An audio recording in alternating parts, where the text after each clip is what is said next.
क्या आप जानते हैं कि एक गरीब मगर मेहनती लड़की ने सिर्फ अपनी मेहनत से अपनी पूरी जिंदगी बदल दी। एक शहर में एक जवान लड़की रहती थी जिसका नाम आयशा था।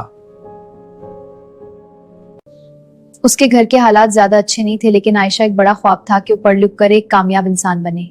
वो रोजाना मेहनत से पढ़ाई करती थी।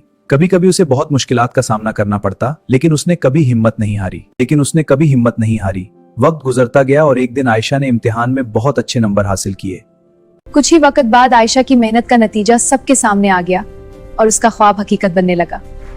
इस कहानी से हमें ये सबक मिलता है कि अगर इंसान मेहनत करे तो कामयाबी जरूर मिलती है। जैसा कि इस खूबसूरत बाग में दिखाया गया है, वो अपने ख्वाब जरूर पूरे कर सकता है।